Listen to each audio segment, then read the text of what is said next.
बिस्मिल्लाहिर्रहमानिर्रहीम। अस्सलाम वालेकुम व्यूअर्स। कस्टमर फोकस का इंट्रोडक्शन पेश खिदमत है। हम इस टॉपिक को थोड़ा सा एक्सप्लोर करते हैं और वाकई से देखते हैं कि ये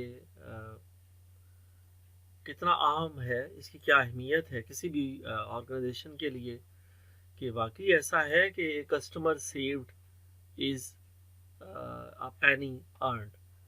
तो आइए इस आइडिया को थोड़ा हम एक्सप्लोर करते हैं।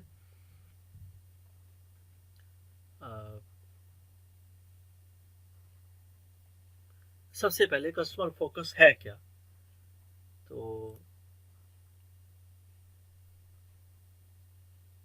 बड़ा अहम सवाल है कि जब आप इस चीज़ को में आप जानेंगे कि वाकई हमारे लिए हमारे कस्टमर्स क्या अहमियत रखते हैं, तो तभी हम उनके लिए हम भी या कोई भी इदारा उनके लिए वैल्यूएबल बेनिफिट्स डिलीवर कर सकता है।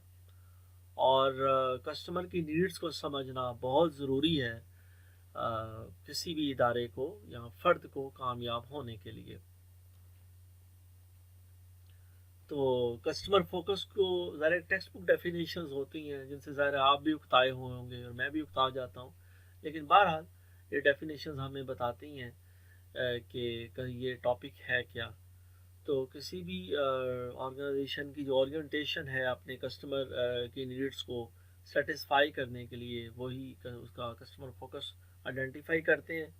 और ये नीचे जो इन्फोग्राफिक्स शेयर किया गया बड़ा इम्पोर्टेंट है कि अगर आप किसी बंदे को वैल्यू देंगे, वैल्यू एडिशन करेंगे, उसके साथ अच्छा बर्ताव करेंगे अपने कस्टमर के साथ, वो 15 बंदों को बताएगा।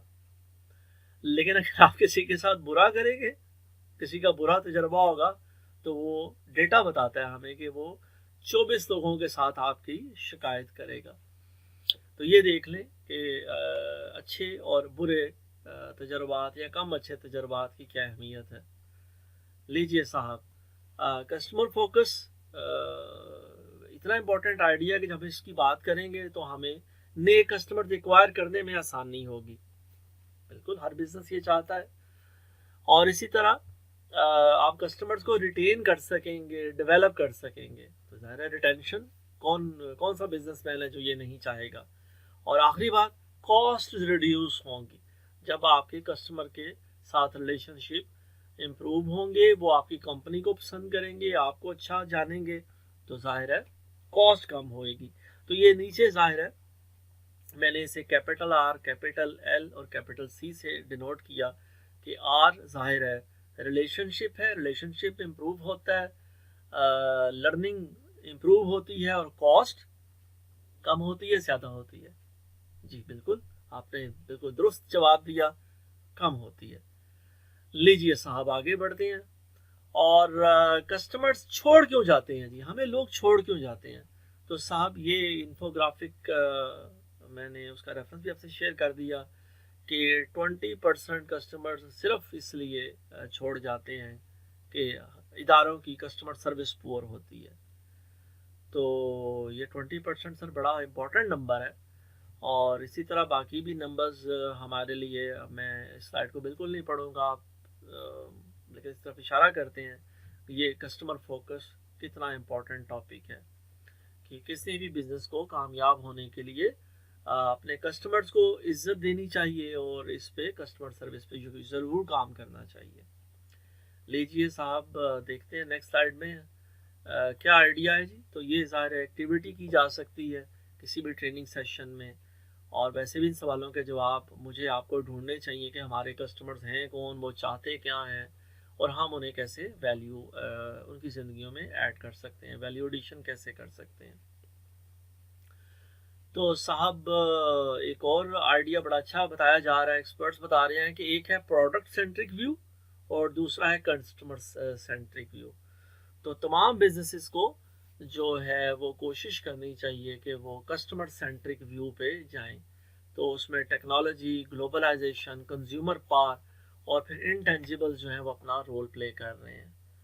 तो बड़े इंपॉर्टेंट आइडियाज़ हैं जिन्हें डिस्कस किया जा सकता है, जिन पे अगर हम आमने सामने किसी ट्रेनिंग सेशन में हों तो मुकालमा हो सकता है बड़ा बेहतर। लेकिन बहरहाल इस वक्त ज़रा हम इस को सिर्फ इंट्रोड्यूस कर रहे हैं इस टॉपिक को। तो देखते हैं जी नेक्स्ट स्लाइड में क्या बात हो रही है कि how can we get customers to buy more from us. हर मैनेजर, हर बिजनेस लीडर, हर दुकानदार के लिए ये अहम सवाल है कि उसके पास कैसे ज़्यादा से ज़्यादा कस्टमर आएँ और फिर वो ज़्यादा से ज़्यादा इंगेज हों, ज़्यादा से ज़्यादा पैसे, बल्कि हमारे एक कोलीग हैं वो कहते होते थे पैसे खर्च करें। तो ये तभी होगा कि आप कस्टमर्स को इम्पोर्टेंस देंगे, बिजनेसमैन, बिजनेसेस, दुकानदार कस्टमर्स को इम्पोर्टेंस देंगे तो वो फिर ज़ाहिर गेम में अपने मुखालफों से या और लोगों से आगे निकल जाएंगे। तो कस्टमर सेंट्रिसिटी बड़ा इम्पोर्टेंट है। अच्छा जनाबे वाला, आप कस्टमर है क्या? तो कस्टमर की टाइप्स बताई गई हैं जी कि बिजनेस टू बिजनेस जो कंपनीज हैं, B to C, business to consumer, उनमें कस्टमर्स इंडिविजुअल्स होते हैं, ठीक है, और मुख्तलिफ प्रोडक्ट्स हो सकती हैं। जबकि ऑर्गेनाइजेशंस के लेवल पे बी टू बी ज़ाहिर है कस्टमर्स ऑर्गेनाइजेशंस होती हैं, और सिमिलरली हमारे फिर इंटरनल कस्टमर्स भी होते हैं। तो ये टाइप सारे जेनेरिक जो आइडियाज़ हैं उसको थोड़ा सा एक्सप्लेन किया गया है, मज़ीद बताया गया है कि आप कैसे फ़र्क कर सकते हैं, और मुख्तलिफ जो कस्टमर्स हैं उनके लिए आप मुख्तलिफ स्ट्रेटजीज फिर ऑप्ट कर सकते हैं। अच्छा साहब, एग्जांपल शेयर की जा रही है, लेकिन एग्जांपल मीनवेल जब आप पढ़ रहे होंगे आप साइट को ज़्यादा रोक सकते हैं। ये तो फ़ायदा है ऑनलाइन का, कि आप को फिज़िकल में तो ज़ाहिर है टीचर बात करके आगे बढ़ जाएगा, लेकिन यहाँ ऑनलाइन में आप स्लाइड को अपनी मर्ज़ी से रोक सकते हैं टीचर को, और इवन वापस जा सकते हैं। और टीचर अगर मेरी तरह स्लो वो बात कर रहा है या ज़्यादा तेज़ बोल रहा है तो आप स्लो कर सकते हैं, और अगर आहिस्ता आहिस्ता बात कर रहा है तो आज का बच्चा उसे जो है ज़्यादा स्पीड पे उस वीडियो को देख सकता है। तो एनीवेज यहाँ जो इन्फोग्राफिक बताया जा रहा है वो बहुत डरावना भी है। नीचे अमेरिका का नक्शा आप देख रहे होंगे बैकग्राउंड में, वो वहाँ वहाँ बताया जा रहा है कि पुअर कस्टमर सर्विस की वजह से अमेरिकन इकोनॉमी में अमेरिकन जो बिजनेसमैन है उन्हें $83 बिलियन का नुकसान होता है। तो आप अंदाज़ा करें कि ये कस्टमर सर्विस और कस्टमर फोकस की इससे बड़ी क्या सबूत हमें चाहिए कि कौन सा कतरी हत हम देखना चाहेंगे तो फिर हमें यकीन आएगा। तो एनीवे जी, हमारे प्राइमरी कस्टमर्स कौन है? तमाम बिजनेसमैन को, हर दुकानदार को इस चीज़ पे सोचना है, काम करना है, बात करनी है कि अपने प्राइमरी कस्टमर्स को जानें। और इसी तरह यहाँ ये ज़रा पोल है, ये भी हम एज एन एक्टिविटी यूज़ कर सकते हैं।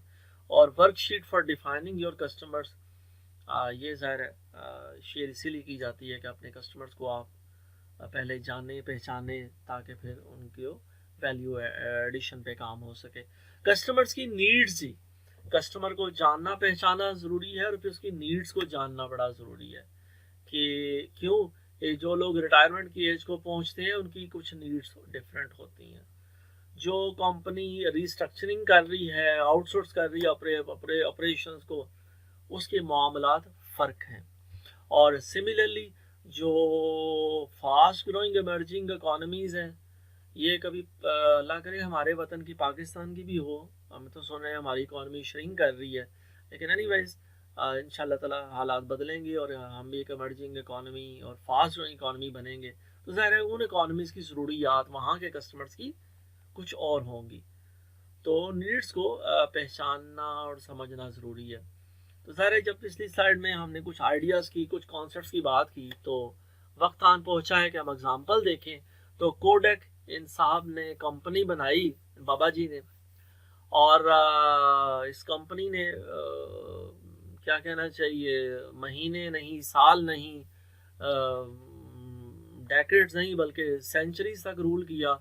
लेकिन क्या हुआ कि मज़े की बात यह है कि 1975 में कोडेक वो पहली कंपनी थी जिसने डिजिटल कैमरा बनाया। और नीचे उस डिजिटल कैमरा की दाएं तरफ आप ये तस्वीर देख सकते हैं मेरे साथ, और वो उस वक़्त का, ज़ाहिर आज तो ये बुज़ुर्ग हो गई इंजीनियर साहब, लेकिन उस वक़्त की ये नौजवान इंजीनियर जिन्होंने ये डिजिटल कैमरा बनाया। लेकिन क्या हुआ कि वो लीडर जो लीडरान होते हैं, रहनुमा होते हैं, उन्होंने कहा यार हमारी फिल्म कौन खरीदेगा, हमारा एनालॉग कैमरा कौन खरीदेगा अगर हम डिजिटल कैमरा मार्केट कर देंगे। तो फिर क्या हुआ, वो कंपनी जनाब अली बंद हो गई, वो कंपनी बैंकरप्ट हो गई। तो यहाँ बड़ी अच्छी बात बताई जा रही है, जब ट्रिविया या ये फैक्ट मैं आपसे शेयर कर रहा हूँ तो वहाँ ये ज़ाहिर है मैं पढ़ना चाहूँगा अपने लिए और उसके बाद हम सब के लिए, कि number 2 leaders uses a bamboo sword, number 1 uses steel.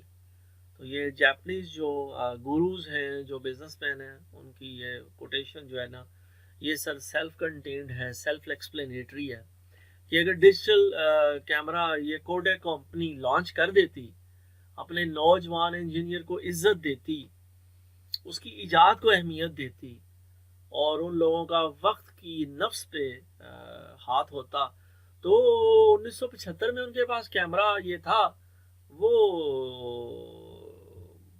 शायद इससे कुछ साल बाद मार्केट कर देते, और आज भी बागबानपुरा में या लाहौर में हमें कोडेक की कंपनी और पूरी दुनिया में नज़र आ रही होती। तो बहरहाल ये एक सबक है जो मेरे लिए, आपके लिए, तमाम बिजनेसेस के लिए है। तो सिमिलरली कोडेक मूवमेंट को ज़ाहिर है इतना ये इम्पोर्टेंट है ये आइडिया कि यहाँ स्टीव जॉब्स भी आ जाते हैं, और वो उनकी कोटेशन जब आप बाकी की स्लाइड आप खुद पढ़ सकते हैं, मैं स्लाइड बिल्कुल नहीं पढ़ूंगा, लेकिन कोडेक मूवमेंट को वो जो उसकी एक उसका एक मीनिंग था, एक मानी था, वो बदल गया।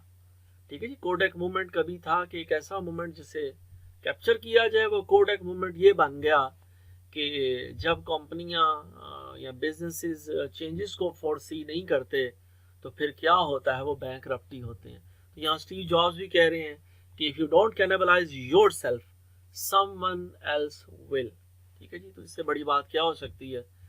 तो क्या किया जाए जी कस्टमर फोकस के हवाले से, कि सिर्फ टूल्स और टेक्नोलॉजी पे नहीं रहना, यानी कि टूल्स और टेक्नोलॉजीज़ की मैं बिल्कुल कोई सारा हम उनको निक्कू नहीं बना रहे, जो है कस्टमर रिलेशनशिप मैनेजमेंट के जो सॉफ्टवेयर्स और जो भी एनालिटिक्स हैं उन्हें ज़रूर ऑप्ट करें, लेकिन अपना फोकस जो है वो वैल्यू एडिशन पे रखें, और जो है ना जेनेरिक प्रोमोज ना बनाएं, बल्कि लोगों के लिए जो है वो जैसी ऑडियंस आप आइडेंटिफाई करें वैसा ही फिर उन्हें प्रमोट करें, प्रमोशन उनके साथ करें। तो इसी तरह जी ये कुछ एग्जांपल्स भी शेयर की जा रही हैं, CRM कैसा होना चाहिए, उसके लिए भी कुछ सजेशंस दी जा रही हैं। तो ये सारे ये वो वर्केबल सजेशंस हैं जो कि तमाम ऑर्गेनाइजेशंस को ऑप्ट करनी चाहिए। तो यहाँ एग्जांपल फिर आ गई, ठीक है जी, एग्जांपल ग्रॉसरी स्टोर चेन की आ गई, तो ये भी ज़रूर आप पढ़ सकते हैं, देख सकते हैं। लेकिन अल्टीमेटली मैं एम्फेसाइज करूँगा इस इंट्रोडक्टरी सेशन में कि वैल्यू एडिशन ही हमारा मकसद होना चाहिए, हम अपनी ज़िंदगियों में और अपने कस्टमर्स की ज़िंदगियों में भी बेहतरी लाएं। तो यहाँ जहाँ इंट्रोडक्शन हम एंड कर रहे हैं, और तो दोबारा ये इस चीज़ की इन्फोग्राफिक जो आप मेरे साथ मिलकर हम देखते हैं कि it cost 5 times as much to acquire new customers as it does to keep those you already have। तो कोई भी बिजनेसमैन है उसे चाहिए कि जो ऑलरेडी उसके कस्टमर्स हैं उन्हें इज्जत दे, अहमियत दे, उन्हें अच्छी सर्विस दे, उन लोगों की ज़िंदगियों में वैल्यू एडिशन करे, क्योंकि आप नए कस्टमर को हायर करना एक्सपेंसिव है। तो ज़ाहिर इतनी प्यारी बात जब की गई है तो फिर इसके बाद तो ज़ाहिर मैं इस इंट्रोडक्टरी सेशन में आपका शुक्रिया अदा करते हुए इजाज़त चाहूँगा।